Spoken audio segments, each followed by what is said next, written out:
Hello, everyone. Thank you for joining us for this event. It's the first webinar in a two-part webinar series on Indigenous perspectives on conflict and conservation. My name is Claire, and I'm with the Environmental Peacebuilding Association, and we're very excited to have this webinar as part of the Road to Geneva, which is a series of events leading up to the second International Conference on Environmental Peacebuilding, which will be held in Geneva in 2022. So if you'd like to learn more about the Road to Geneva or the conference, I will drop a link in the chat to our website and include our email address in case you're interested in contacting us with questions. So with that, I will turn it over to Mirali and let you enjoy the great conversation that she has organized. Hi everyone, thank you so much for joining us. My name is Mirali. Today we're going to be doing two events with individuals who are part of Indigenous and local communities from around the world. We're going to be discussing the interplay between environment and conservation and the different types of conflict within communities. If you have any questions, we might have time at the end of the event, and if not, I've posted the email that you can send them to in the Zoom chat. Relevant to this, we originally had planned to speak with Gideon Edwards as well, part of the Ni'Van and Māori community, but he is unfortunately unable to join us because of the tropical cyclone Lucas, which made internet access impossible. But I do have some of his words to be represented later in the event. We are lucky to have Dr. Peter Mataira join us today. Peter, would you like to introduce yourself? Sure. Tēnā koutou katoa, ko hikurangi te maunga wai upu te awa Ngāti Pro te iwi, horota te waka, ko Peter Mataira ahau. E noho ana ki au I Haula, Hawaii. I just want to say kia ora to everybody. As Mirali said, my name is Peter. I currently live in Hawaii and I teach at Hawaii Pacific University. Originally, so aloha kākoa to all Hawaiians who may be listening. And I actually grew up, born and bred in Aotearoa, New Zealand. And I'm from the Ngāti Pro tribe. I've been living here in Hawaii now for almost 20 years, having taught social work, which is my professional background and my training. And I've been particularly interested in working with Indigenous communities, looking at social justice, economic justice, environmental justice issues. And prior to starting my position here at Hawaii Pacific University, I worked for a number of years at University of Hawaii, Manoa, as an instructor, as a professor of social work there. And I took a gap between teaching and spent 2 years reflecting, actually deciding I needed to take a break from academia.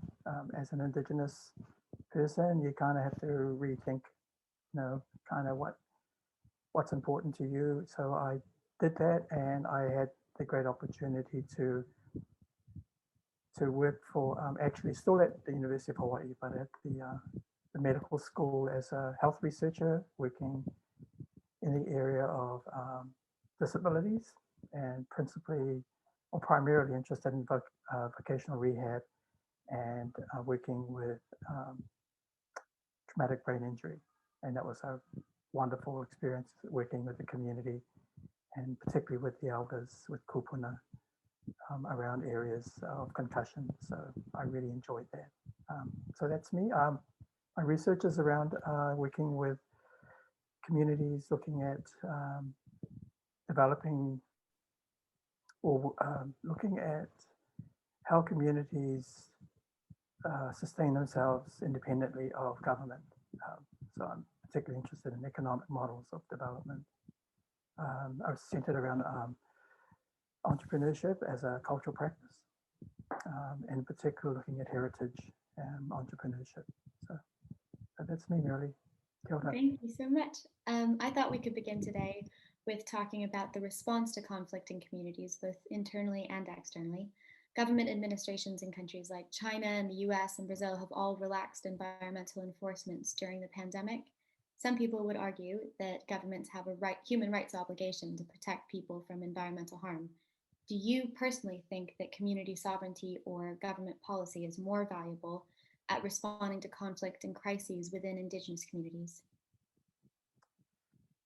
It's a really good question. It's also a very sort of, question that I think we all ask.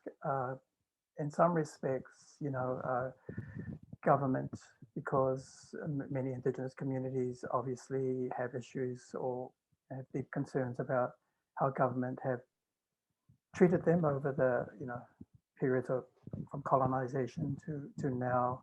So in some respects, I think, government policy is important. However, the big issue as here in the US, I teach policy classes, that one of the big issues is we don't actually take a deeper dive into the sort of the history of policy, that it is, it's a creation of a colonized state, really. So we have to really investigate or interrogate policy and look at how,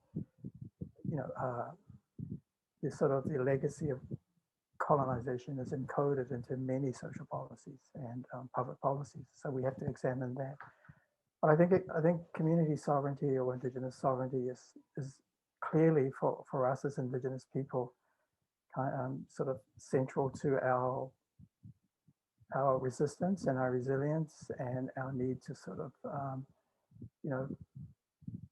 fight at many levels, political, economic, educational, to assert our rights as Indigenous people. One of the things I just wanted to say is I don't think our resistance is just sort of focused on our occupying our sacred spaces or our ancestral territories. It's also about how we reignite our cultural and the political imagination for our young people. About reconnecting them to who they are, but also to understand that we as Indigenous people here in I'm Māori. I am honored to be working here in these islands of Hawaii with many of the Pacific communities, and I respect that role here. But we all know firsthand, that governments don't willingly allow us to occupy, or to protest on lands that we believe are contested, unless they, and I know I'm probably being controversial here, but unless they, well, they do in a sense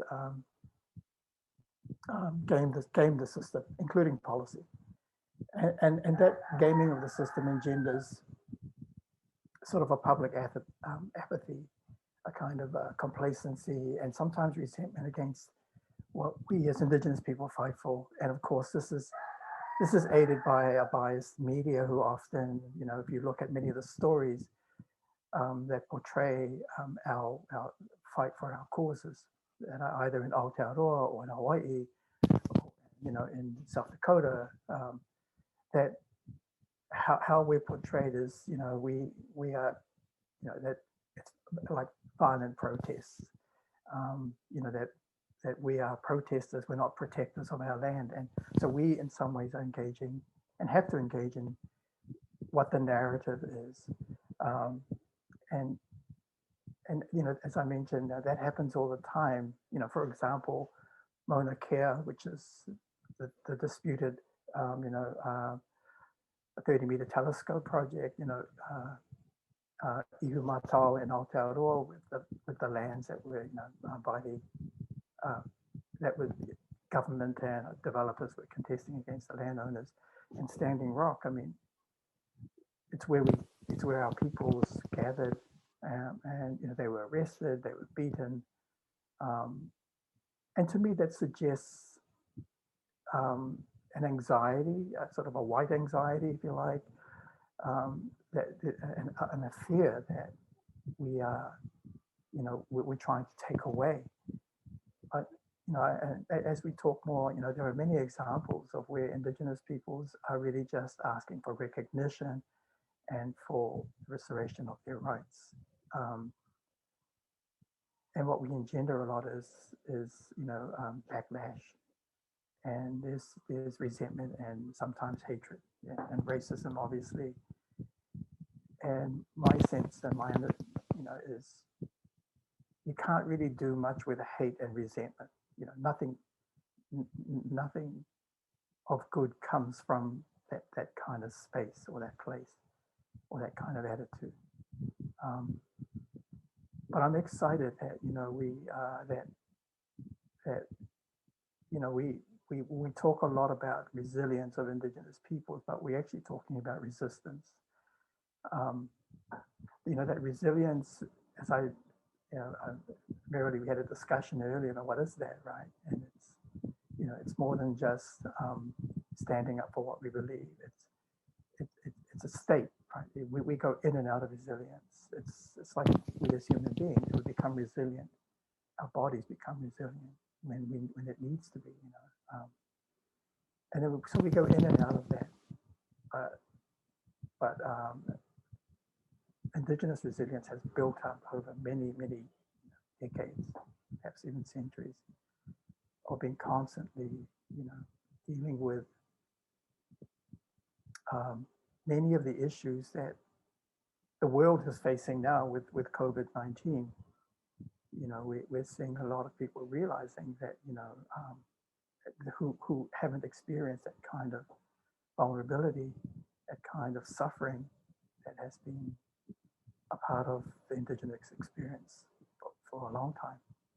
So I think, to answer your question, I think they're both important. However, I'm as a teacher of policy, as a professor of policy, I do take a deep dive into that and sort of think, what is the policy really saying? And I actually ask my students to critique the kinds of policies that we deal with in our profession, around healthcare, around juvenile justice, if we, and how we can move to sort of mobilize sort of a fight against, policies that aren't sort of aligned to, the well-being of our communities. So, hope that answers your question. Yeah, definitely. I was hoping, because we're talking about community sovereignty, in our last conversation that you and I had, we talked about the COVID-19 response within your own Maori community, and I was wondering if you could touch on that.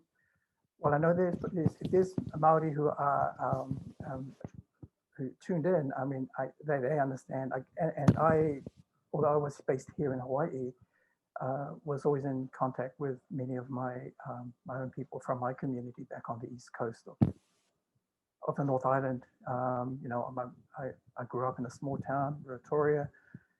My parents still live there. And what was really profound was,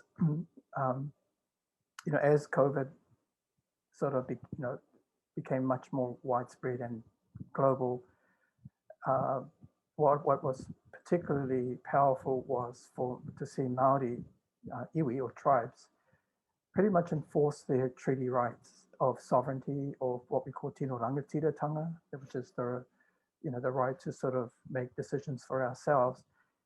And if you understand how governments work, is that they're rather slow in getting things to happen which need to happen immediately, like within a few hours or within a day. So tribes on the East Coast, Ngāti Porou, where I'm from, Whānau Apanui as well, which is a bit further around, they pretty much shut down the highways going in and out of our communities. Shut down in the sense that they put up roadblocks. So there were roadblocks coming out of Gisborne, which is the city to the south of where we're from, all the way up as you head out sort of the northern side of our community out towards Whānau Apanui. Roadblocks were set up in all our communities, pretty much well orchestrated. I think the young people did a phenomenal job in ensuring, people who were touring through our lands were told or instructed, you can't stay, so go and fill up with petrol or gas, eat, and you have to leave. And they were, in a sense, monitored as if they decided to leave, because it's only one highway, State Highway 35, coming in from the south and going out the north. And if you didn't show up at the last, road stop going out, and people started looking for you. And that kind of created some kind of, issues for the local police as well as city council. And I think, the city and county council, as well as for the government. But it was, the emphatic determination of the Ngā Uri o Ngāti Pro, the descendants of Purangi, the young people, to protect their elders, to protect the community. It was very strong. So what you had in these communities was they didn't, pretty much said, well, you're either with us or you're not with us, to the law enforcement and to the council, because we're going to do this anyway, and you can't stop us. And that as well as, and as I said, very well coordinated. And I know there were a lot of amazing young people, and that happened in other tribes around the country. If that didn't happen, we don't know the impact COVID would have had on our rural communities, our Māori communities, because we certainly know what's happened in the US and with the Navajo Nation, with the Navajo Nation and the Dakota Nation tribes. They have been decimated. And so this was an act of our honoring our treaty rights with the Crown, that this is what we're going to do. The long and short of it, I think, is that it was, I think it was a highly successful preventative, preemptive measure.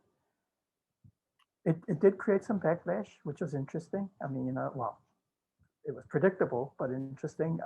And I think just recently, towards the end of last year, there was a talkback host on, a conservative talkback host on radio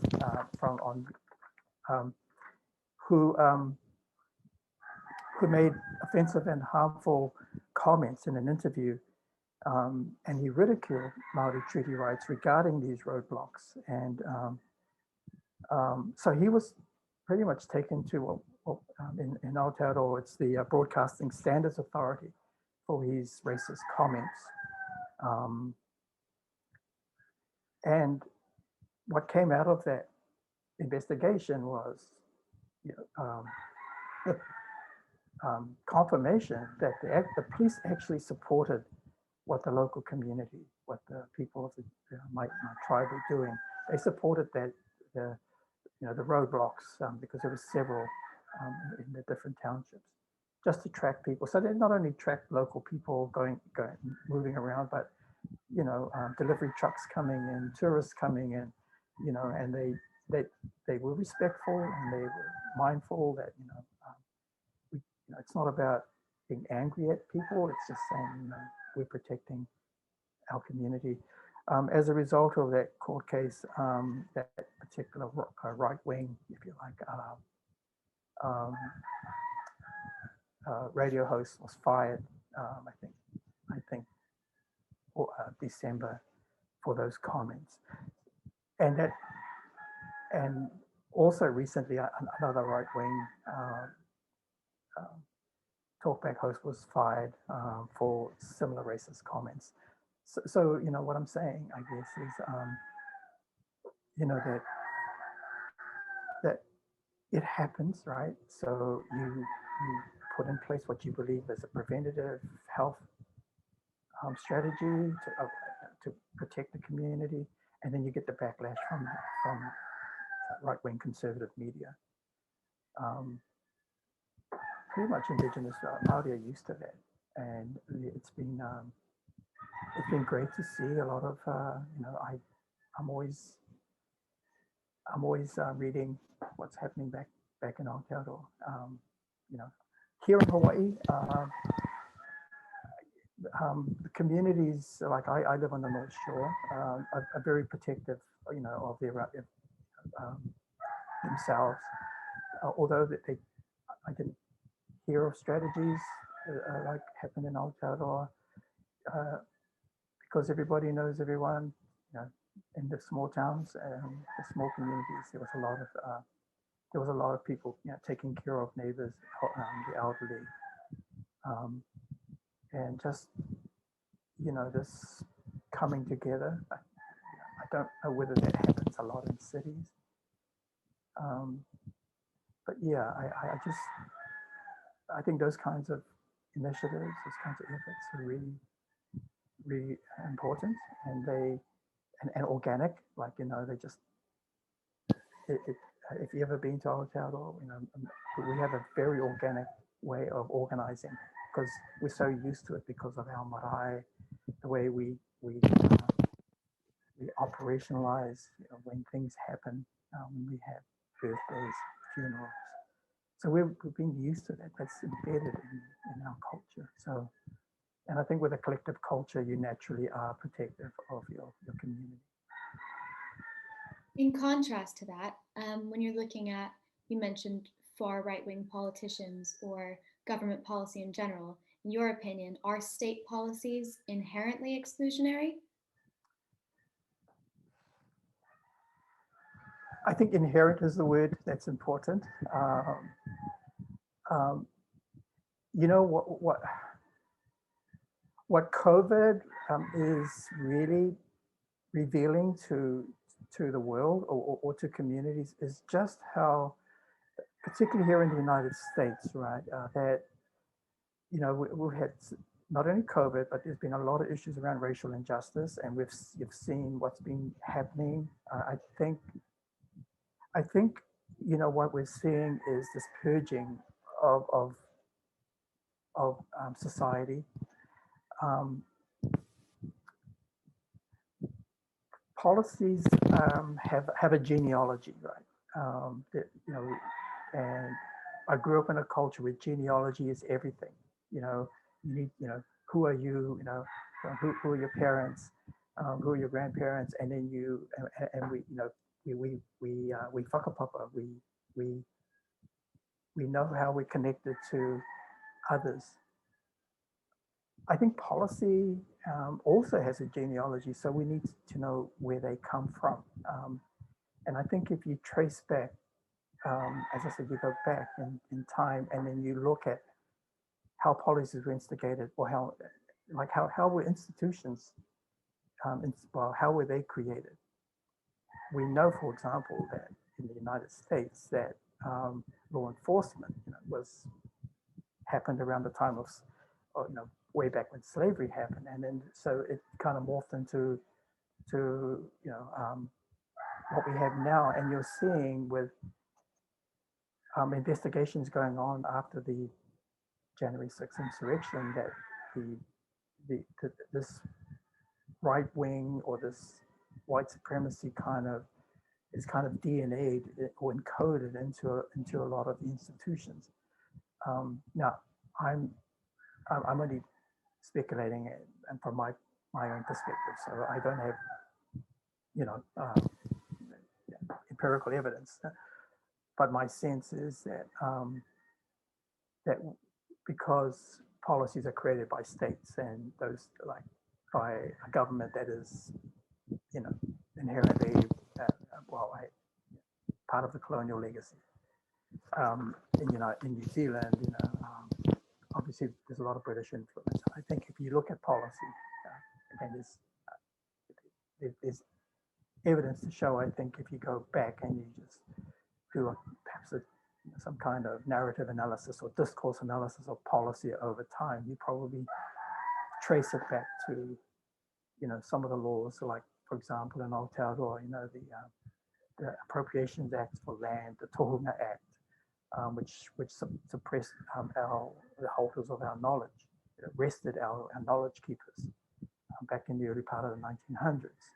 The Constitution, you know, which the land purchasing acts, all of those, which happen, around the world. So I think there's a fair bit of,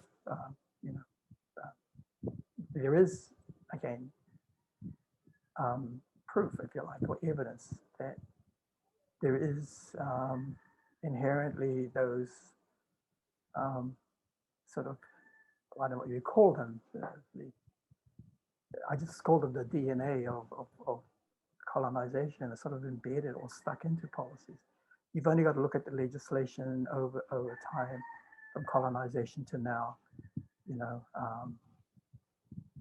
and again, that's all I can say, and you can just do a whole, analysis of any particular policy, which is healthcare, education.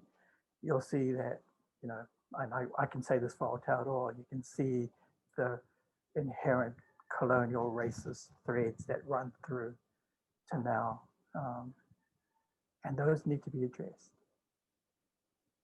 Speaking of addressing things, when you have conflict, a large-scale crises, environmental or otherwise, in your opinion, who do you think suffers the most? Well, those who are in direct, who live on the land and are directly impacted by whether it's a natural disaster or whether it's by climate change, or caused by human, the fault of how terrible policies are around waste management, around who suffers most. It's obviously those who live in those communities, certainly. And we look at where what happened in the Pacific during the 1960s, the 50s and 60s, with the French and exploding atomic bombs. Who was impacted? Well, it was the indigenous peoples of the Pacific. A lot of dumping grounds for waste are on Native people's lands.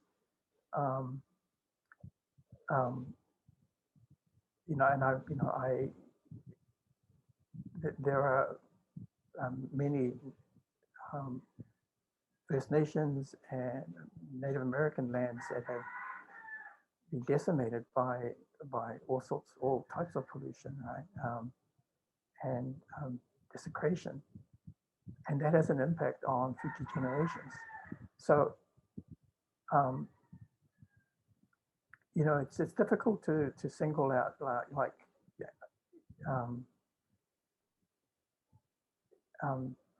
because while I say indigenous communities suffer, communities who have been marginalized economically typically suffer as well.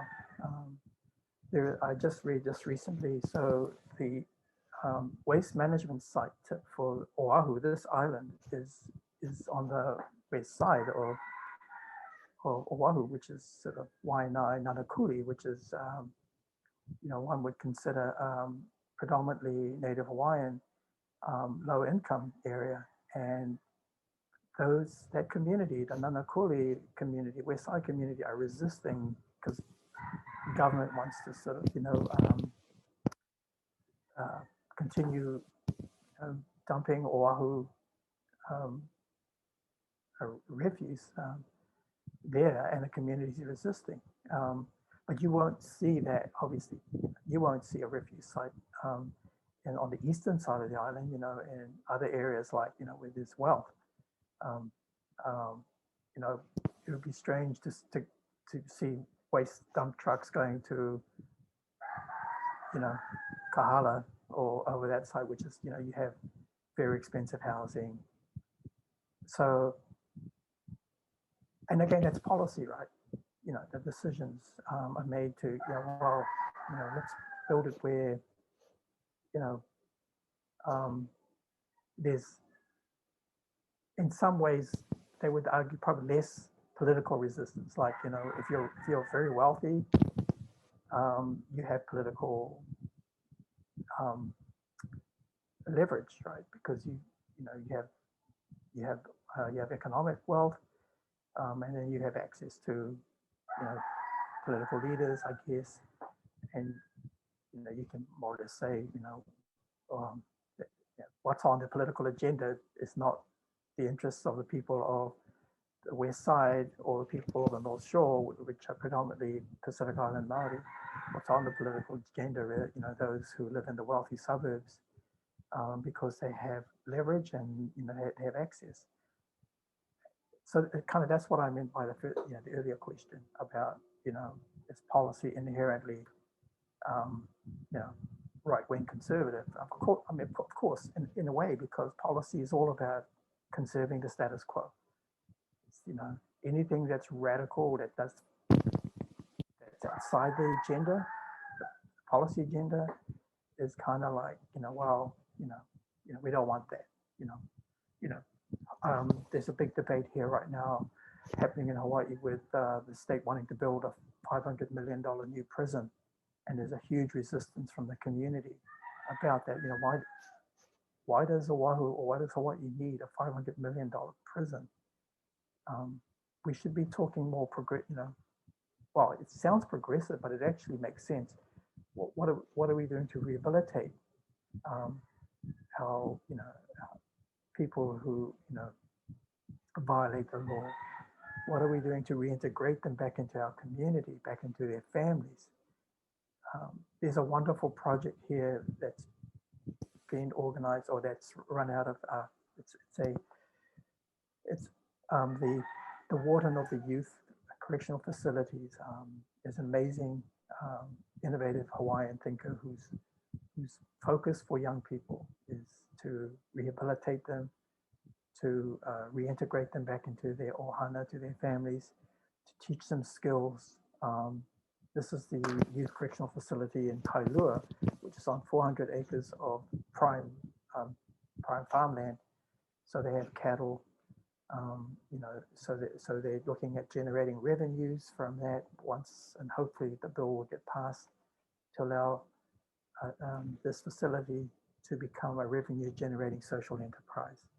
And that's innovative, right? And that's a Hawaiian community leader and state official, if you like, a warden who's had enough with how our people are treated, because you've got to start somewhere, and with our young people, obviously, there's a hope that they don't end up in adult prison. Yeah, so I hope that answers the question. Definitely. Going back to kind of one thing that you mentioned earlier, one of the most common themes that comes up when people start talking about conservation and conflict and Indigenous peoples is that idea of resilience. And you kind of touched on what you were referring to, what resilience really was. And you and I had a really interesting conversation about how not only is it not a constant, but too much can be a really bad thing. And yeah, I was wondering if you could touch on a bit about resilience. Right. There's probably a lot of people listening or watching that really are into sort of resilience theory or resilience models, which I think is awesome. It's great, resilient interventions. That's really, really important. But the whole point of it is for people to live well, right? It's like, we have to get you through this, or figure out a way around this, what's going on for you, right? Indigenous people, trauma has been a normative experience for many Indigenous peoples and throughout our history, right? And it's kind of encoded. It becomes intergenerational, and there is evidence to show, there is data and science to show that and some great work being done by some great Indigenous researchers to show that it is within our own, it has an impact on our, like, I don't know if one of my colleagues, Dr. Yellowbird, does a lot of work around neuroscience and trauma in Indigenous communities, and it's some amazing work to show that if you look at, again, I don't know too much about neuroscience, but if you look at what's happening in the brain, there's an impact. on our ability to you know, to deal with issues, which is why we become so unwell. With high rates of all sorts of health concerns. But as I see it, right, and I'm not speaking as an expert in terms of a research expert. I'm speaking as a practitioner, as someone who's worked for a long time with not just communities who are dealing with trauma, but in my earlier profession, working with individuals who are in trauma. I mean, my social work background is as a clinical medical social worker, principally working in the area of mental health, working in and more specifically forensic mental health. And you see a lot of issues of where people are suffering, and over those years of working in clinical settings, but many years in communities, right? You realize that resilience is like the idea that we can't afford to be resilient all the time because our body can't function, with high doses of hormones, right? So we have to seek a place of balance, and that's what I mean by and that balance is to be able to, and I use some of the work of one of my mentors from Aotearoa. He's retired now, but so Mason Jury, he's written a lot about the sort of like the balancing of health. He talks about all these models, but when I first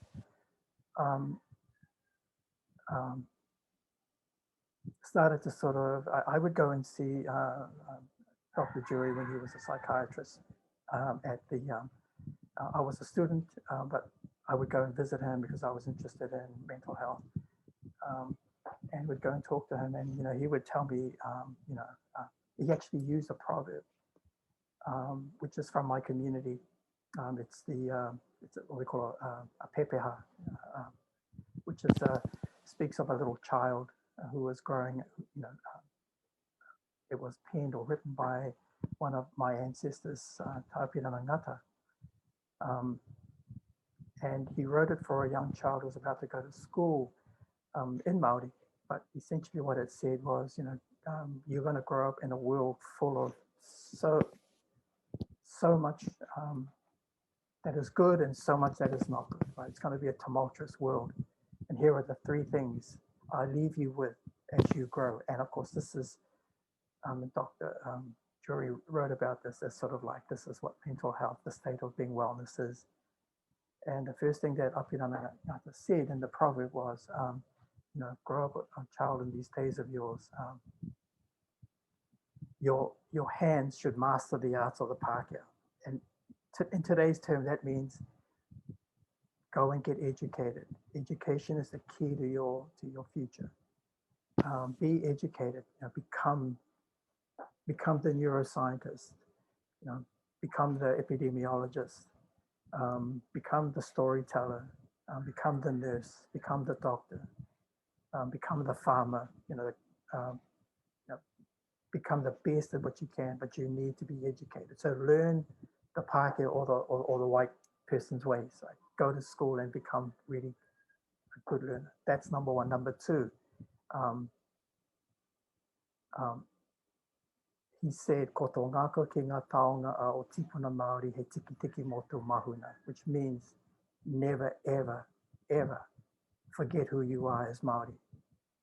And that you must hold your identity as proudly like the plume in which the feathers are embedded in as sort of the headpiece, which is very sacred. So education, identity, right? Learn your reo, your language, know your genealogy, stay close to your kaumātua, your elders, be a good son, daughter, brother, sister, cousin, nephew, and in a sense, grow to be a good ancestor for your generation. That was the second thing. The third thing he said, was he said, "Ako to wairua nana ne ngā mea katoa." And he said, you must be spiritually centered, right? You must know that there is a creator. There is a God, there is a creator, there is a supreme being, there is what we call, Io Matua, there is a great being. So you must always be spiritually in tune. And those were and he's, and of course, that's sort of like the ingredients, if you like. That's the kind of, you have to always to keep those in balance, because they're not going to be in balance. You are going to be conflicted. There's always going to be challenges in your life, right? There's always going to be things that are going to happen. But if you understand your spiritualness, if you understand who you are, and if you are, if you have sort of sound intellect or good understanding, or you're connected, you are, in terms of you have knowledge, then you should be able to get through the bad times. And then when you get through the bad times, then you must always be humble, right? You must always acknowledge that you are part of the, you're just one chain in the link, right? And you have to be strong, because there are others in your family or around you who are going to be challenged too, right? And that really that sat well with my practice as a social worker, because I would always go in and engage with patients in the hospital who were suffering, from many times from severe mental illness or from severe trauma, right? It's like always knowing that when you engage with them, it's a sacred relationship, right? Yeah, we tend to use words like ethics and boundaries, but for me, it's like the moment you engage with somebody who's not well, they're what we call in my language tapu, right? They're sacred. There is a boundary around them. And that happens to me as well when I'm not feeling well. I know that I'm in that sacred space. It is a way, I put either rest or, eat more healthy, or relax, or become more mindful and more meditative, and to get myself well. So when I said the idea that resilience isn't always with us, it's because it's pretty hard to be resilient when you're really sick, right? And fortunately, I haven't been tested positive for COVID right now, but I have, I know people who have, and they've been really unwell. And so that's not a time or a place to talk about resilience. It's because sometimes resilience is about letting go, about sort of saying, I've got to, it's about humility. I had a conversation with one of my colleagues last week, about being, who suffers severe back injury, back pains. And the question of resilience came up, and it's, she's a professor in University of Minnesota. We're having a talk about some work we're doing. And she made the point that sometimes you just have to sort of lie there and let it all go, right? You just have to sort of submit to what's happening and recognize that. And I'll end on this, which ties to another proverb, another pepeha, which I grew up with in my community, which I shared with her. It's used a lot, and it says, "Whaia te i te kahurangi ki te tū o koe mehe manga teitei." And I always think about that when I'm not well, or when I'm having a really bad day, or going through a sort of like just things going wrong. What it means is so whaia iti kahurangi means I translate it as seek that which is important to you, or the treasure, right? Always look for that. Like in the moments of despair, what can I learn from this? Right? What is the treasure I can learn from this? Or even if you're in a place where you doubt, it's like, what am I here for? What's my purpose? Whaia iti kahurangi ki te tu o koe me he maunga teitei. Always strive to be a good person. Always strive, to be remembered for the things that you do to help others. Be a good person. And it says at the end, but if you must bow your head, always let it be to a lofty mountain. And that means for me, my mountain, which is Hikurangi, right? So every time I'm not well, or I'm feeling overwhelmed, I just think of that, and then I think about my mountain, which so my family lived in Ruatoria, so I would look up at the mountain, which is sort of across the valley, and I would think about that mountain all the time, and it says, it is much, much more powerful than me. So I've got to be humble, right? So bowing my head is to something that is greater than who I am, and sometimes when you're not in a good space and you're not in a good place and things are going wrong, you just have, and you're trying to fight it. Sometimes the best thing you can do is just to sort of like not fight it and just, allow it, again, that whole point of being mindful, right? Being in the present with it. And in those moments, you find that there's this space where you don't feel that pain. There's this kind of like you disconnect, right? Because I heard of, I'm sometimes, I believe that sometimes the only way to see your way out of a dark place or deep hole is when you fall to the bottom and look up, right? That's it. And sometimes you figure out how to get out that way rather than trying to scurry up the side and, not getting anywhere, and sort of you're getting much more, anxious about everything and more panicky. Sometimes just falling to the bottom and having a rest and looking up could possibly, and thinking about it is a good strategy. So, and that's what I meant by resilience. Not, we can't live with that every day because our bodies aren't attuned to be. We're resilient when when the endorphins, when that whole, when there's a reason to be, right? When we're in a panic mode, it's, the fight or flight thing happens, and we need to be. And sometimes resilience is just having a good tangi, right? Having a good cry, right? Just having somebody to be there for you. That's resilience. And I'll just say this. I mean, sometimes it's hard for us as Indigenous men to let go of any of that, right? It's hard for us.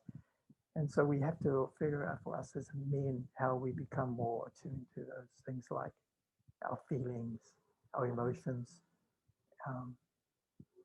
And that letting go sometimes is the best thing we can do. So, yeah.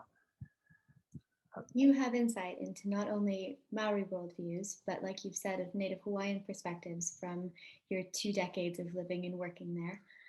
Could you please describe the practice sustainable model of environmental interconnectedness in Hawaii, please? I speak as, and I made this point to some of the Hawaiian people I've worked with for many years. I speak as what I call teina, right? And teina in Māori means as the youngest sibling. That I regard Pacific peoples, Samoa, Tonga, Tahiti, Hawaii. We as Māori regard them as our tuakana, our older siblings.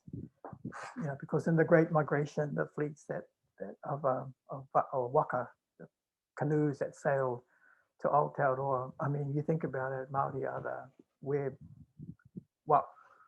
we're the most southern Polynesian island, right? We're in Aotearoa, New Zealand.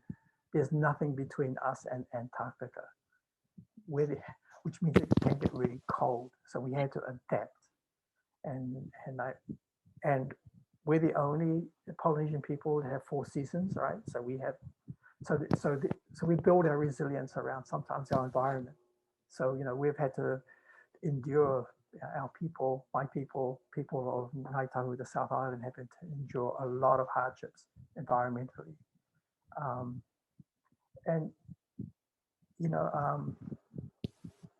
I forgot your question. Sorry. No worries. I was just wondering if you could talk about the ahopua system. Oh yes, yes. So I'm just making the point that the Taina Tuakana. So I speak as Taina. So there are experts in here that I've worked and I've got to know and respect so much. Who know and live, and their whole worldview is around sustainability. And I'm so grateful for their allowing me to learn. So I live right now in the ahupua, which is essentially it's from the top of the mountains all the way down to the ocean. And to me, this is a wonderful and amazing model that could be shared with the world around sustainability. So for Hawaiians, ahupua is the key to life. Right? It's the source of all things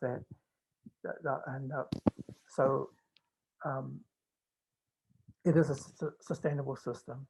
So whatever is going on, so I'm looking to my left because I'm looking up at the Ko'olau Mountains, and then to my right is Hauula Beach Park, right, which is the ocean. And for Hawaiians, the critical aspect of ahupua is that everything from the mountain and goes on in the mountains, and if you come down the mountains and the riverbeds to the flatlands, which are just a little bit down here to the ocean, is connected. And you cannot disrupt that connection. You disrupt whatever. So, for example, if you change or decide that you're going to reroute the river system, it would have a massive impact on the oceans.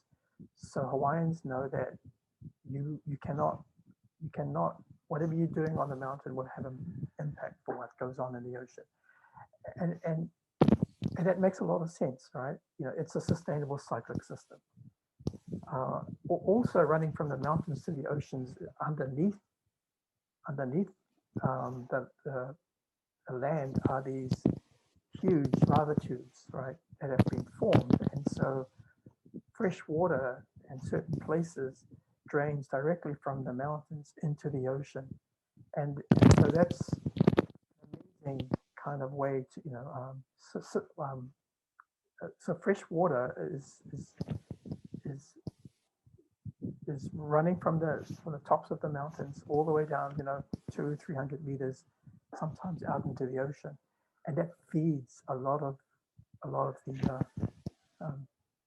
fish and plants out in the ocean. Right? I've only seen one in my life on Maui, where we've gone out to the ocean and you can actually drink fresh water out in the ocean if you get close enough to where it's gushing out. A lot of fish like to hang around there and feed around there. I'm not sure why, because saltwater fish, I like hanging around. I guess I like hanging around those vents where fresh water come out, and maybe because a lot of nutrients come down from the mountain. So that's ahupua. That's in contrast to the way that government here operates, because their systems are not sustainable. What I mean by that is you have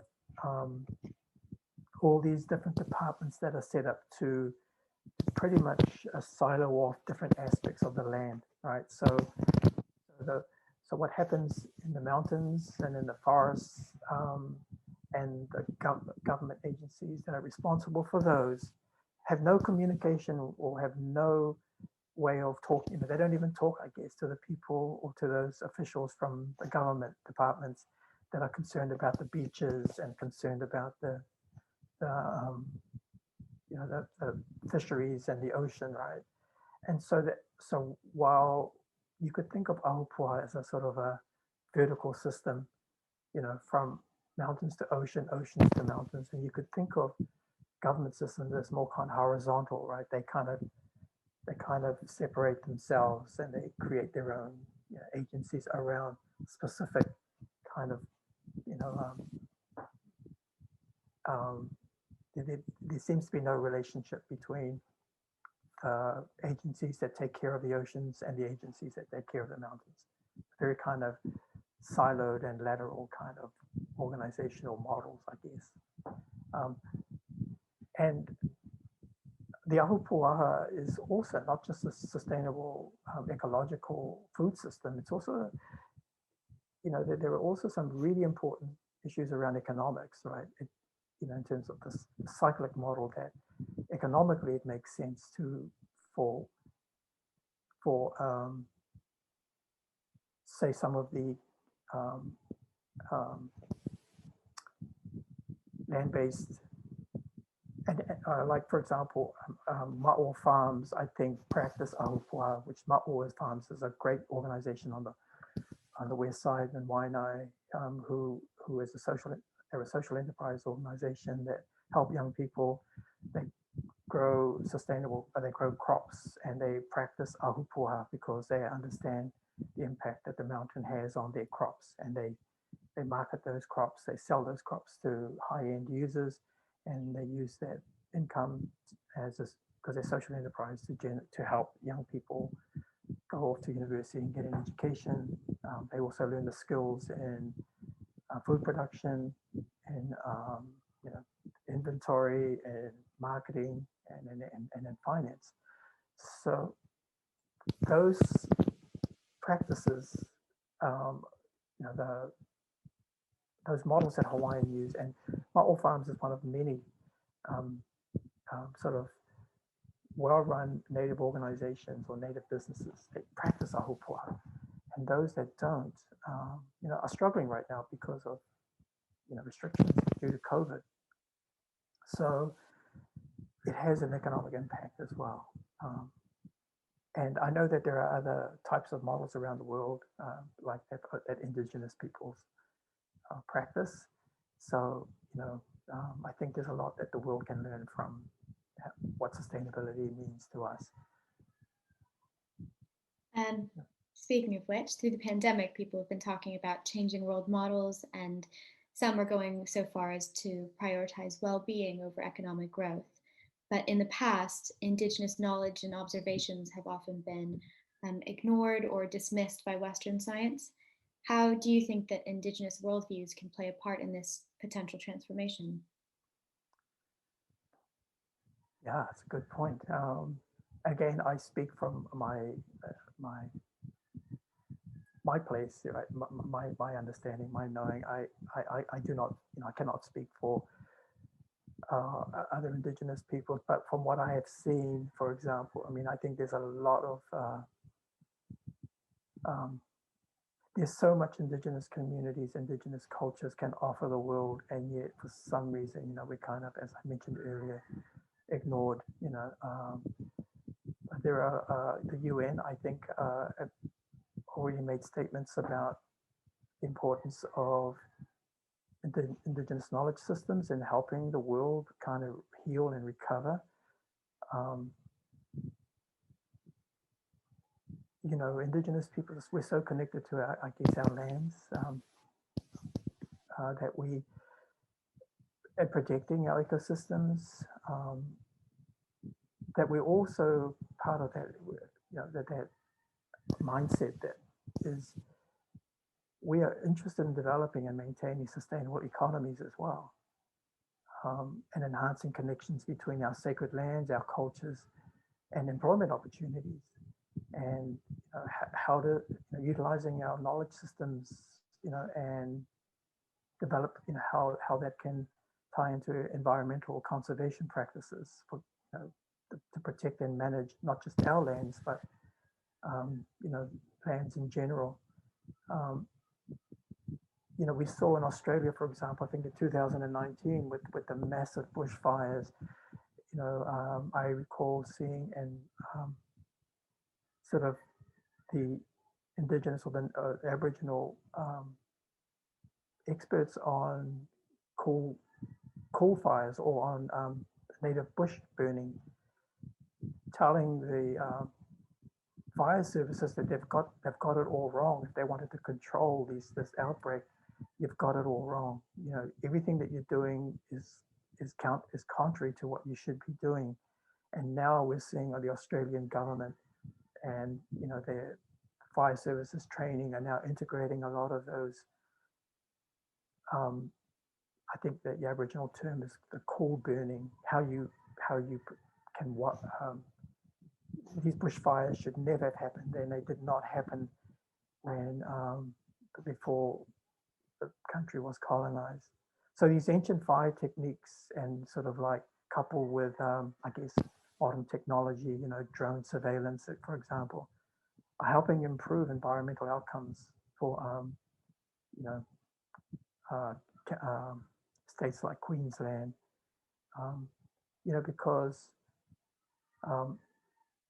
if you don't have the wisdom of the elders, then you don't have the stories, and the one thing I know about science is that science isn't particularly good at understanding stories or the narratives of storytellers.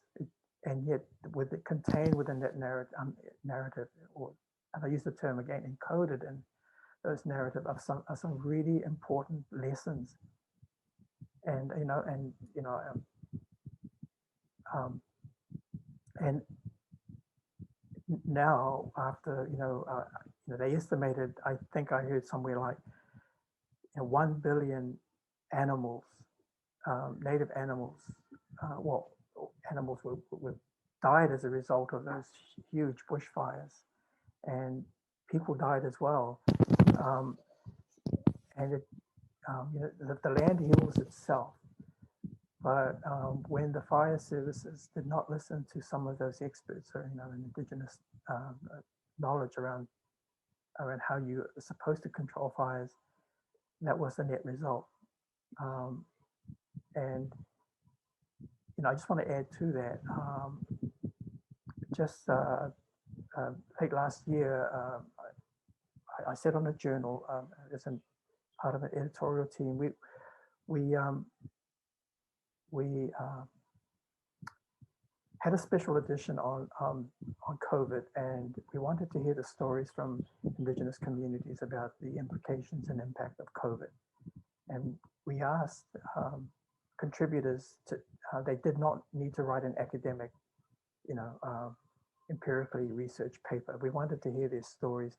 So we read some amazing stories, and we published those if anyone's interested, on how communities responded from water security or water rights for Native Americans, to food distribution in Waimanalo here in Hawaii, to community stations in Taiwan, how they all activated, indigenous systems, like what the young people, the tribes in Aotearoa did with the roadblocks, and the stories of how, in some cases, just the name, just giving COVID a native name said a lot to those native speaking community, what they were facing, because COVID doesn't mean anything if you haven't read the literature. But if it's written in your language, and the keepers of the language tell you what it is, as in your own name and in your own understanding, then you're much more aware of what's going on. So we had all these articles, and so I think, to respond to that question, I think there's a lot that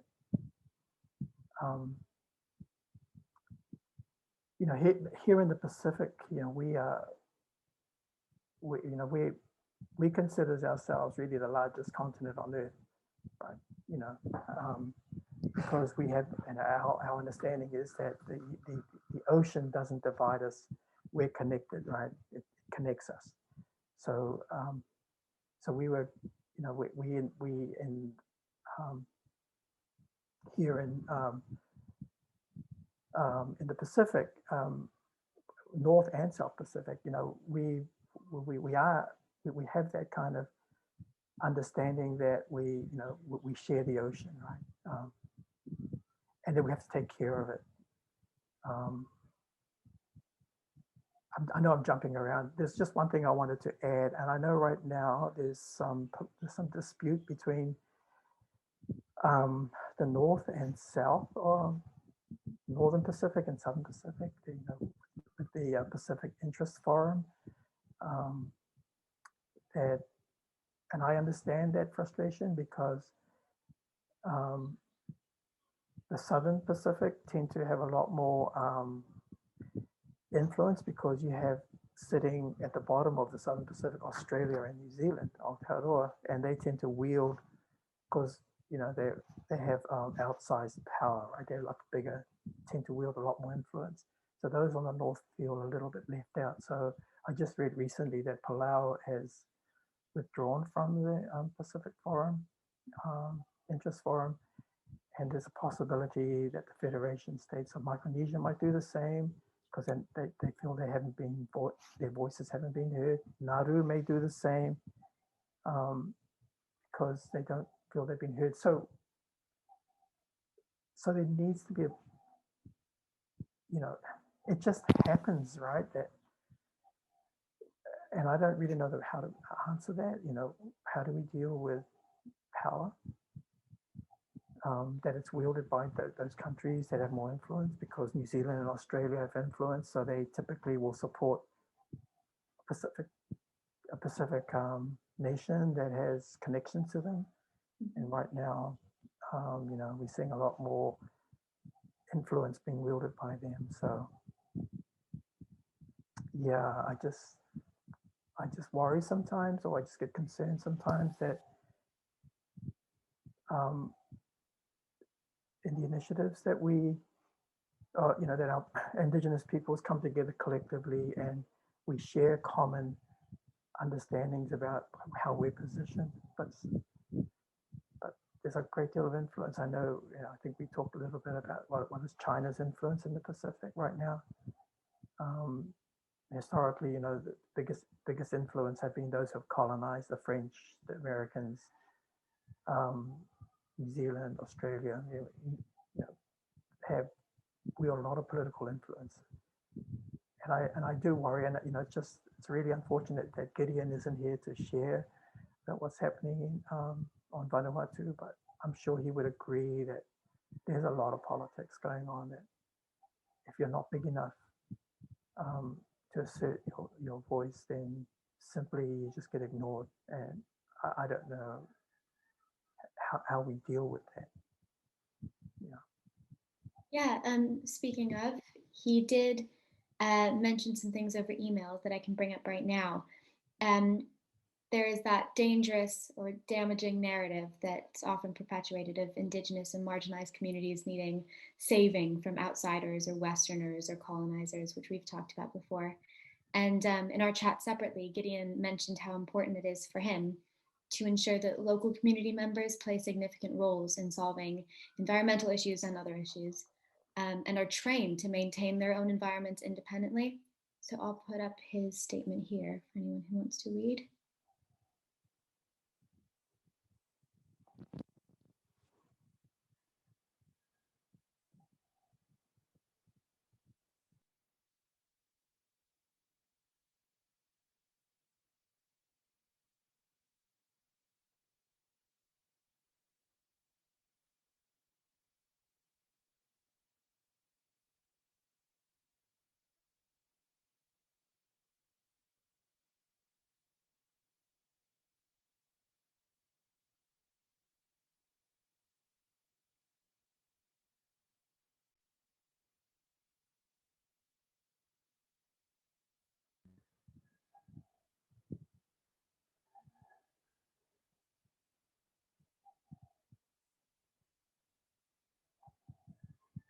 think Gideon makes a really important point, and in that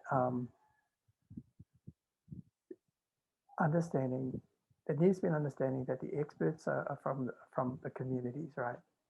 There needs to be that, and often what happens is, and I, one of the things I talk to my students and share with my students is often, if you don't include the communities, and we see that happening in the communities that I work with, is that if you you're marginalizing them and their knowledge, and then you assume that you're a government, or you bring in the experts from the outside, and the experts come in and they tell you what to do, or they have the strategies. They are,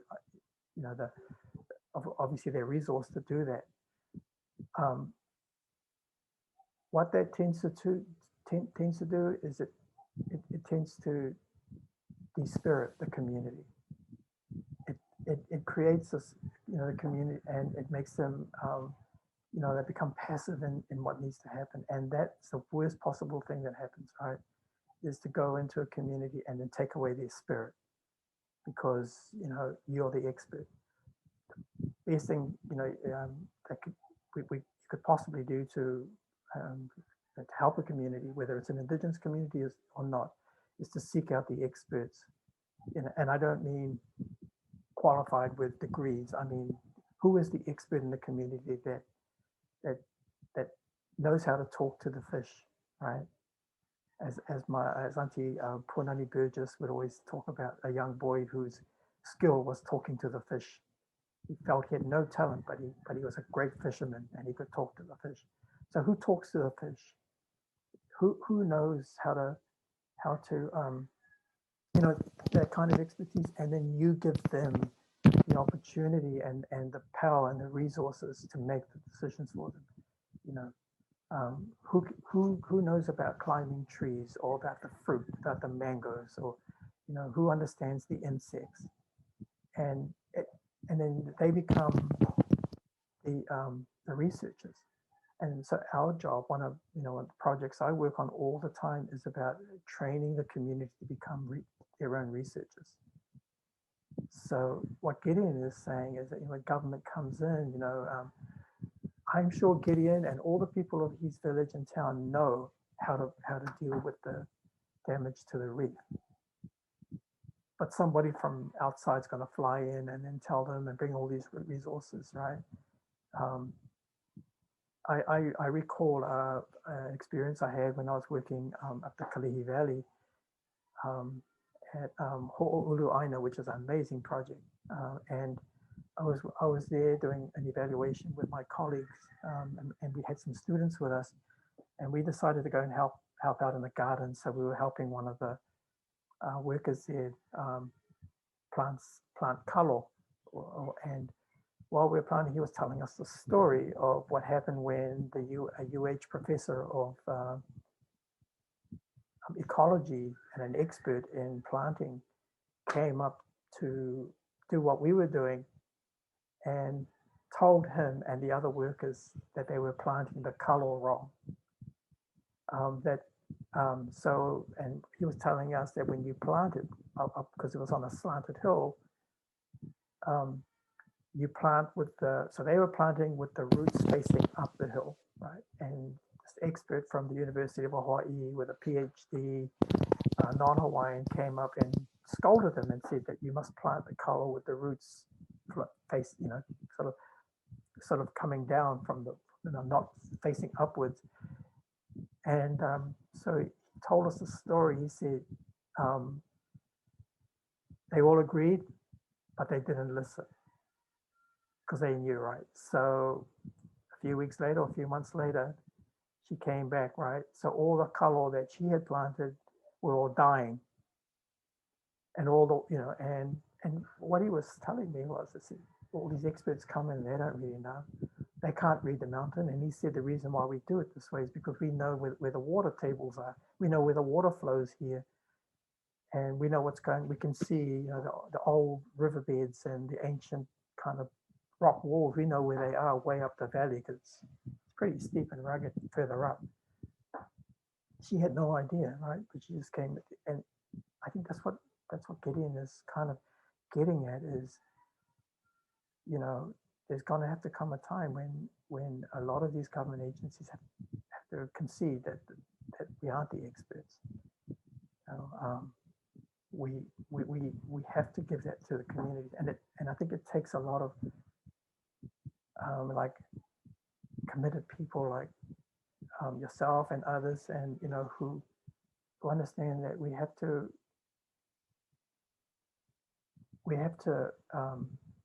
respect those stories and create research around them and those stories, and teach them, you know, how they can, you know, take this to the level of research, their research becoming data, that data becoming information, that information becoming policy. So one of the strategies I see for change is we have to get more Indigenous people writing their work, telling their stories. And we often tell it in first person, or we tell it as a we story. And the more and more we can get young people too, young Indigenous people working with elders to tell their stories. We need those stories in the literature so we can start citing them, right? So they become the cited literature for reef rehabilitation that's written by the community of Vanuatu. So, and then you know, we go and there's the research and tell them how to maybe, you know, craft it, and not so much the practice, but how to write it and craft it, that it actually gets into the, you know, the places where it needs to be shared, right, into those journals, or maybe in, you know, into Indigenous journals. And so that's the legacy for their kids.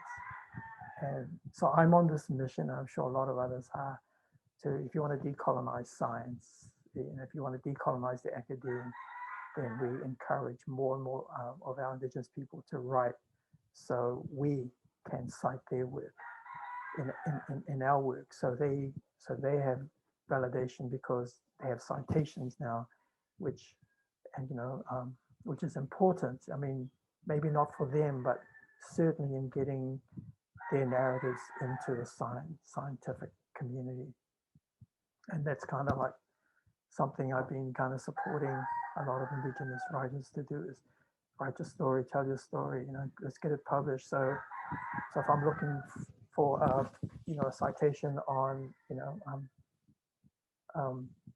sustainable, you know, reef restoration, you know, I'll cite the community from Vanuatu. And who says it has to be 1 or 2 authors, right? Why can't it be 20 local people, you know, with sort of key Indigenous scholars helping them craft it, but have them as the lead authors, you know, the communities or the elders or the young people. That to me is exciting. So definitely. So speaking of this kind of guide, Indigenous guided research and solution solving, problem solving, all of that. How do you think that communities can use traditional knowledge as guides to bigger issues worldwide? So beyond their own communities, like conservation and survival amongst many different Indigenous groups and communities, adaptability, things like that. Yeah, I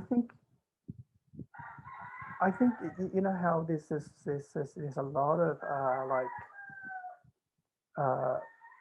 interest right now in collaborative research, right? Or you know, universities collaborating. I believe Indigenous, we've always been great collaborators with each other. We've always shared knowledge. You know, there's, in the Pacific, right, we were great navigators, and Māori were known to travel, and Hawaiians were known to travel all over the Pacific, even to, you know, far off places like Taiwan. And you know, there's evidence to show that Polynesians were traveling to South America, right, on doing trade. So we've always had that. We've always been collaborators. You go to Indigenous conferences around the world, and there's just amazing knowledge sharing that doesn't necessarily happen in the formal presentations. It's while you're sitting around having lunch, and then you have just engagement. And I think we've always done that. I built up friendships over the last 20, 25 years with people I've met at conferences, and we still work and talk and share ideas. And I think that that's always happened. Perhaps now with one of the things that COVID has really taught us is we have to do a lot more engagement virtually, and it's less expensive, right, than traveling to different parts of the world to meet with your Indigenous brothers and sisters. But I think it's happening more and more right now. I think with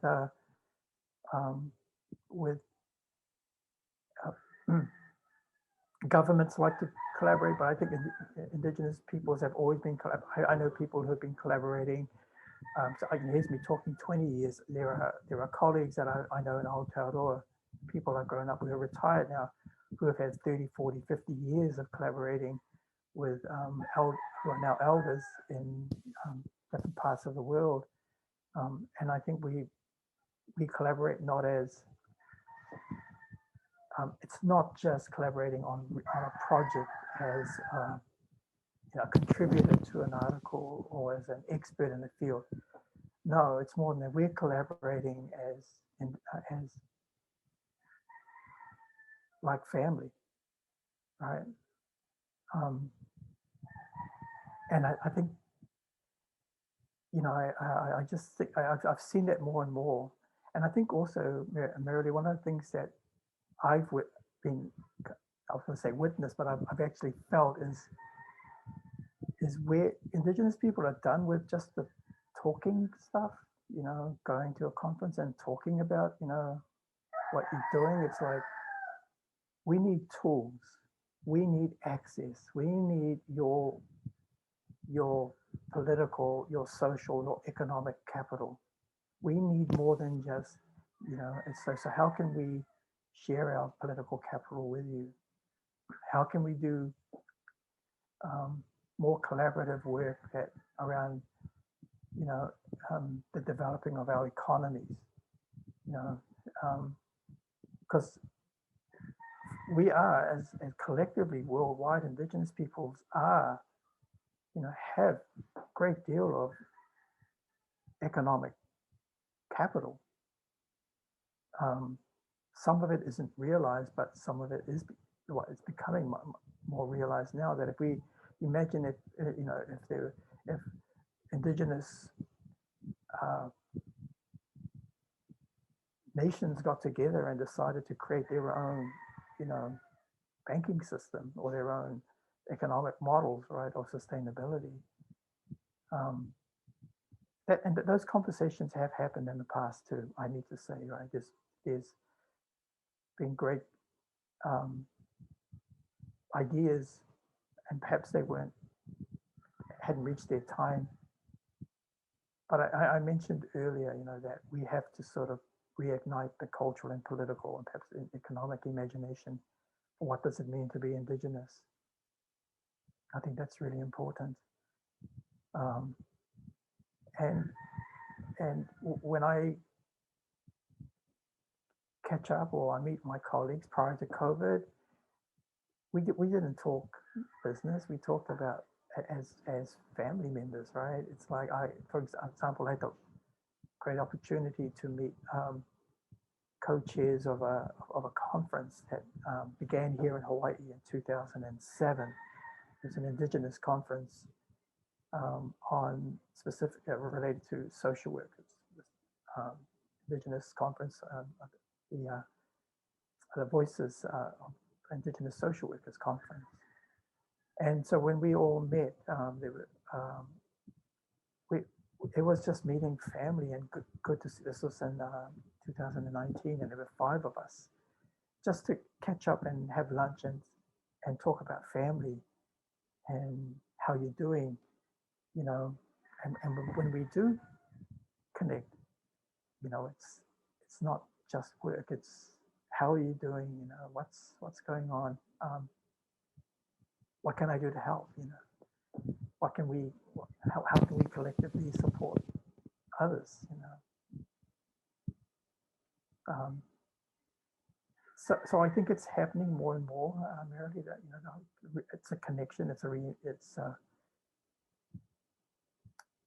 and I don't think it's just organic. I think that there's a strategy behind it too that's developing, that we are now becoming more and more powerful as a voice, more influential, a lot more challenging. The governments and states have thrown everything at Indigenous people over the last, you know, 500-600 years. And so we know all about pandemics. We know all about being you know, having being incarcerated and being marginalized. We have that in our history. So what else can they do? We're still here, you know.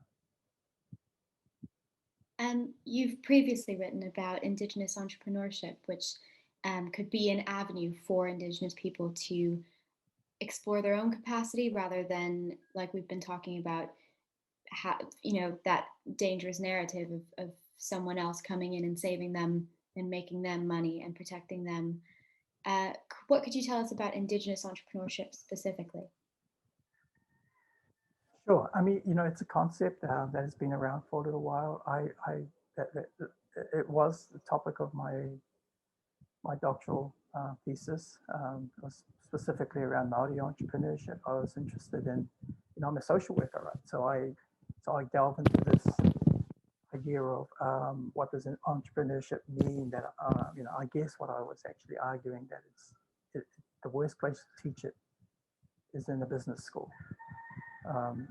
Yeah, because it becomes so much around an economic practice, which it isn't. So I maintain, if you know, in a lot of my work, my writing is that entrepreneurship is actually critical as a practice, and I don't mean in a Western business context. But it has been and still is an essential cultural practice for our people. That we were the sort of like the you know, I don't know what the word is, but we were prolific entrepreneurs because that's how we survive. You know, when somebody comes in and invades your territory, you've got to survive. So what do you make do, right? So that's this whole sort of the nascent sort of the opportunistic entrepreneurship has always been embedded, but we're also very skilled. And so what is it, right? So in well, here's my argument, right? That the capacity for us as Indigenous communities to improve our health and our well-being really in large measure is determined by our ability to be successful in fostering and generating our own independent sources of revenue and capital. That's pretty much what I, you know, and that whole idea, like what Gideon mentioned, you know, about sort of those, he used the term, right? Was it people who come in, like it's like the angels come in to save, or the saviors, right? That whole savior complex is, it assumes that we have no idea how to look after ourselves. And I know there's a lot of contention, and I understand that, you know, because I understand, you know, it's part of my whole challenge about my writing is the contention between profit and people, right? That often in an entrepreneurial kind of business, profit tends to override people. But I've always maintained that that while entrepreneurship is embedded cultural practice, and it's in a sense constructed by culture, inherently it has to be tied to our obligations to our ancestors, right? That we are obligated to take care of the land, to not extract resources and to damage the land, that we have to take care of each other, that it is about fairness. And that it's built on, these values and principles of sustainability, resilience and resistance, adaptability.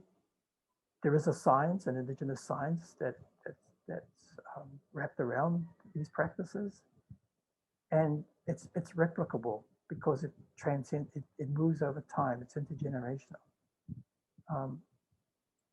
And so I decided that I would explore what were those principles, what were those key values embedded within my own culture, within the practices of my people that I saw as the practices of being a good entrepreneur. It came very clear to me that for a lot of the people I had interviewed a long time ago, that critical was relationships. That was which of course that doesn't sound like what you would teach in a business school, but the key to it all, and in fact, if you think about it now, the key to any business is how you establish and maintain successful relationships. So the whole point about relationships is really important. So I interviewed singers. For me, I didn't stick with the traditional entrepreneur. I didn't go to look at Māori business owners, although I did have them in my sample group. But I wanted to interview singers, songwriters, artists, who were just incredibly innovative and creative.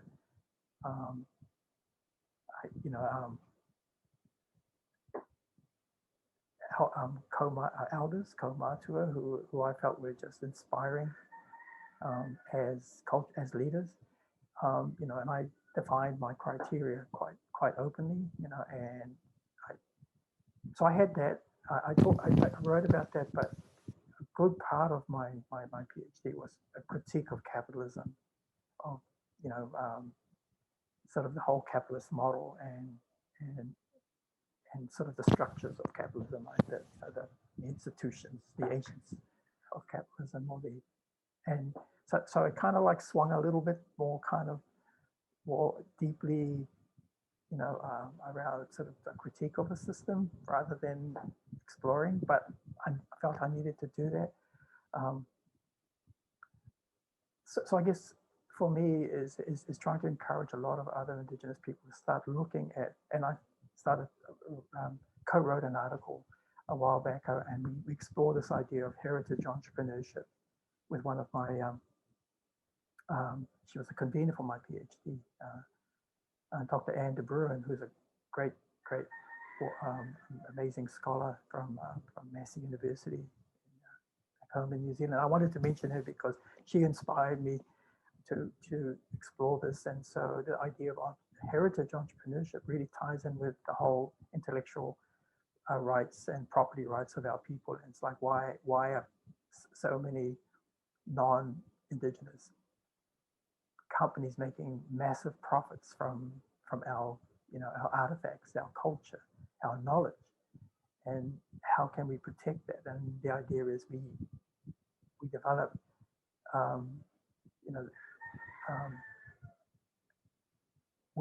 models of entrepreneurship around how we protect or how we conserve, we protect, preserve our culture, but also we understand that there is obviously a market, right? Here in Hawaii, tourism obviously is a huge, even right now, mid-COVID, we're having thousands of tourists still coming here, and it's really concerning. But what attracts people to Hawaii, obviously, it's the weather and it's the people. Very few Native Hawaiians own businesses that, or they have their small business owners, but the large companies are not Hawaiian owned, and they generate huge profits which don't stay in the community. So the idea is that we can start to wrap around what we do. A lot of this idea, we're doing this, we can build it and protect and preserve our heritage. So what from that I did kind of work on developing this sort of tri-level model of Indigenous entrepreneurship, sort of integrated systems model. But anyway, that's something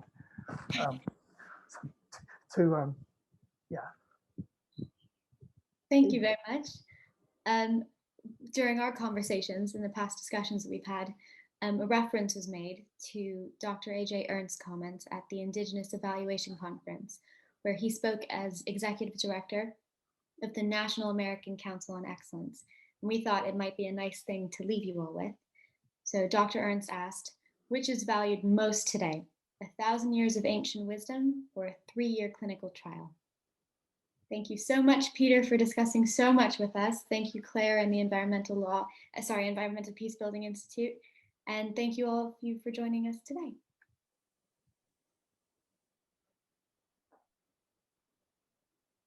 If anyone has any questions, you can leave them in the Q&A box or email them to the email in the chat.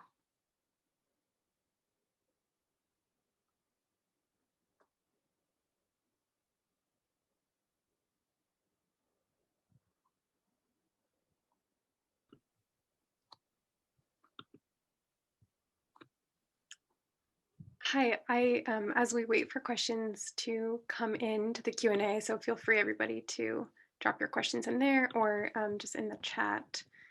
I wanted to ask Peter a question, if that's all right.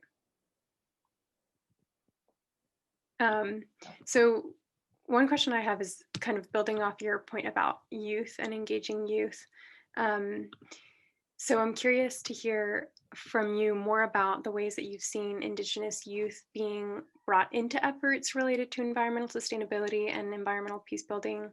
And, how have you seen, or do you see the voices of Indigenous youth being highlighted or elevated to move this kind of work forward in the future?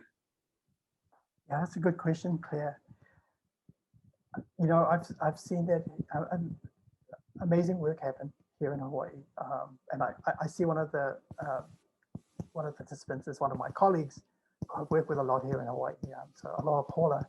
So Dr. Mirali and I have done a lot of work in communities, and what we find, what excites me is so many young people are involved in land-based activities. Dr. Mirali and I have done a lot of land-based evaluation work with Native communities, and the success of those organizations has been youth, and it's just amazing to see how how inspired they are to want to learn about Native Hawaiian practices, about who they are as Pacific peoples. I also have seen that happen back home in Aotearoa with just eagerness from the young people to learn. I'm from a small rural community, and one of our local marae at the mouth of our river Waiapu, doing some amazing work with the local kura kaupapa, which is the total immersion school, teaching the young people about fishing in the river, about land use. So it's happening anyway, and it's something that is being inbuilt into a lot of Indigenous programs. In Taiwan, I was recently with some of my colleagues there, and I was at an Indigenous conference, and what inspired me the most was to see the organizers sit and be participants, and pretty much the whole 4-day conference was run by the young people. They were the performers, they were the hosts, they were the organizers. They arranged all the site visits. They just were amazing. And I think it's not that we plead with young people. I think young people are just so eager to want to be connected, you know, with their communities and with who they are. So I'm assuming it's happening in all around the world, in Native American communities, First Nations communities, you know, up in Alaska, and with the Sami people, with Ainu people. Like we're going to have, you know, Maya, who I met, is an amazing Ainu woman, who's a young upcoming leader. And I think that's the key. I think is Indigenous peoples know and understand the importance of succession and leaving you know, our young people with the knowledge that they need, and also, but also the creativity they need, you know, to be able to aspire to become not just great leaders in their communities, but to become scientists and, you know, physicians, and, you know, just, and I love talking about the ordinary, you know, like to become great farmers, to become good, you know, at whatever they put their minds to. But most importantly, that they become good people, right? They become good mothers and good fathers to their families, respectful of, you know, of their families and the community. So, yeah. Thank you very much for that. And thank you both for such a rich, enriching discussion. I don't think that we have, Mirali, are you seeing any questions coming? Not that I can see, I think. Yeah, Peter did a great job explaining everything. Oh, I just want to remind people there's also Mirali included her, an email to send any questions. So if anything does come up, feel free to reach out to her after this. But I think we can probably go ahead and end the webinar. Thank you so much. Thanks, Peter. Thank you, everyone. Thank you, Claire, for all, and thank you to all the organizers for the Road to Geneva. It's great. Appreciate the opportunity to come on. Thank you, Mirali. You've been great out. And